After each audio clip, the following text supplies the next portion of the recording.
Good morning.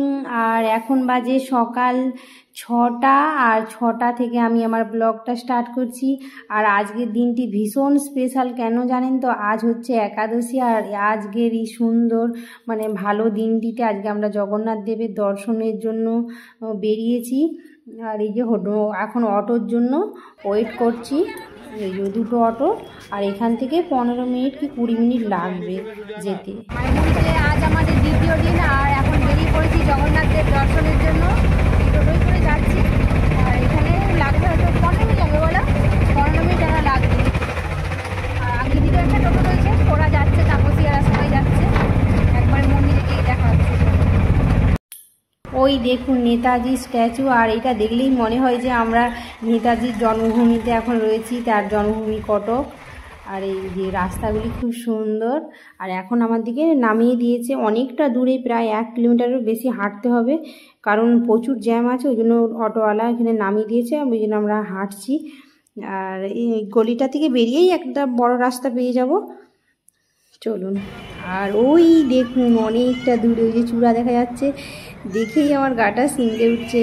আর খুব excited, আর দেখুন এখন প্রায় হয়তো 7:30 বাজে, আর প্রচুর ভিড় হচ্ছে, দেখেই মনে হচ্ছে যে সারাদিন ভিড় হবে প্রচুর। এত সকালে এসেছি, তাই রাস্তাঘাটে কত লোকালিটি দেখুন। আর মন্দিরটি দেখতে ভীষণ সুন্দর লাগছে বাইরে থেকে।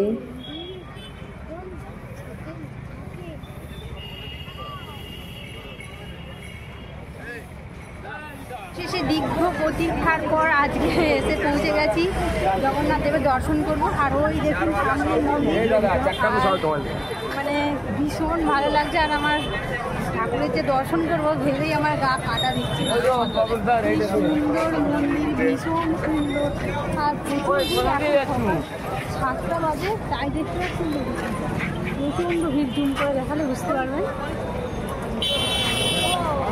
আর সামনে থেকে আমরা দেখাতে পারবো না আপনাদেরকে, কারণ এরপর আমাদের ফোন, ব্যাগ সমস্ত কিছুই জমা রেখে ভেতরে যেতে হবে।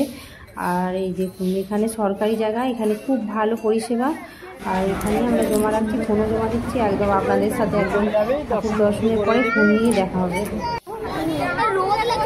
আমাদের হয়ে গেছে জগন্নাথের দর্শন, আর প্রচণ্ড ভিড় ছিল, আর আজকে ছিল তো একাদশী। এখন বাজে কটা বাজে বাবু?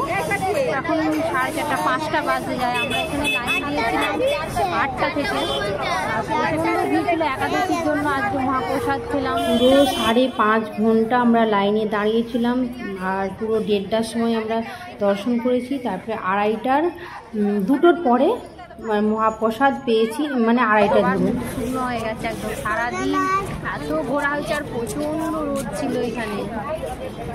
বাবু কি হচ্ছে? হ্যাঁ, এই দেখুন বাইরের টেম্পেলগুলি ভীষণ সুন্দর, আর এর কারুকার্য খুব সুন্দর। প্রত্যেকটি দেয়াল, প্রত্যেকটি হাতের কাজ একদম নিখুঁত সুন্দর। আর মন্দিরেও দেখলাম তো সব পাথরের, খুব সুন্দর। আর আমরা এখন এই সাইড দিয়ে বেরোচ্ছি, আর অনুষ্ঠানটা যখন কোনো কিছু অনুষ্ঠান হয় এই বাইরেগুলো হয়তো। আর এখানটাও খুব সুন্দর জায়গা, আর যতগুলো চান পাথর কেটে কেটেই সব হয়েছে। আর এই দেখুন বাইরে থেকে দেখতে কি সুন্দর লাগছে। আর এখন প্রায় সূর্য ডুবে যাওয়ার মুখে, এখন তো প্রায় 5:30 বাজে, আর কি সুন্দরটাই না। আর এখনও প্রচুর পরিমাণে বলছেন এখানে রাত্রিবেলাও প্রচুর ভিড় হয়। আর আমরা এখন মনে মনে ভাবছি যে হয়তো রাত্রিতে আসলে এতটা কষ্ট হতো না, কিন্তু না, ঠাকুরমশাই বললেন রাত্রিতেও ভিড় হবে আজকের দিনে, অন্য দিন হলে একটু হয়তো ফাঁকা থাকে। আর এখন ওই জন্য অনেকটা লেট হয়ে গেছে। আর জগন্নাথ দেবের মাসি বাড়ি, পিসি বাড়ি যে দেখবো বলে ঘর থেকে চিন্তা ভাবনা নিয়ে বেরিয়েছিলাম, কিন্তু আজকে আর হবে না, কারণ পায়ের অবস্থা কারও ভালো নেই, অনেকক্ষণ দাঁড়াতে হয়েছে।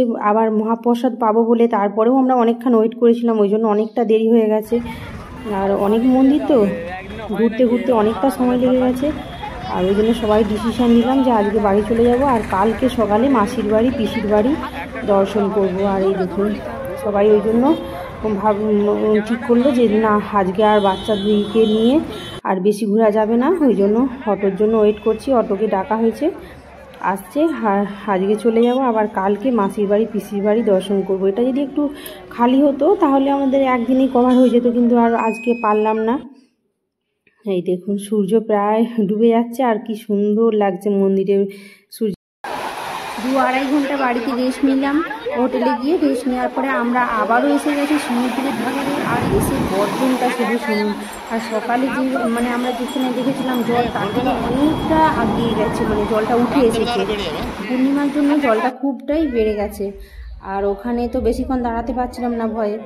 আর এদিকে আমরা চলে আসছি, এসে এই যে ফিশ মার্কেটের দিকে এসেছি, এসে সব দেখছিলাম, বলি ভীষণ সুন্দর লাগছে। আর কি সুন্দর সুন্দর মাছ, একদম একদম ফ্রেশ তাজা। আর কত রকমের যে কাঁকড়া, মানে ওরা সব বাচ্চারাও বলছিল, সবাই বলছিল যে কাঁকড়া খাবো কাঁকড়া খাবো। আর চল তোর দিকে আগে দেখাবো কাঁকড়া, মানে সবাই এসে সব কাঁকড়া দেখছে। এই দেখুন কি সুন্দর সুন্দর বিভিন্ন ভ্যারাইটিস কাঁকড়া, ছোট বড়, আর ডিম আছে। এই কাঁকড়াগুলো না ভীষণ টেস্ট হয় খেতে, আর খুব মিষ্টি হয়। দামও আছে প্রত্যেকটা, এক একটা কাঁকড়া 100 টাকা করে পিস, ছোটোগুলো 50 টাকা পিস। আর মাছগুলোও খুব সুন্দর। আর সকালে যখন আসা হয় তখন সেই মাছগুলো তোলা হয়, তো তখন আরও ফ্রেশ তাজা থাকে। আর এই দেখুন সব বেশিরভাগ লোক আসছে, সব পকোড়া বিভিন্ন রকম মানে ফিশের মানে আইটেম চাইছে, তারা হচ্ছে এরা বানিয়ে দিচ্ছে, সঙ্গে সঙ্গে খাচ্ছে। চলুন আজকের মতো এখানেই শেষ করছি, কালকে আবার দেখা।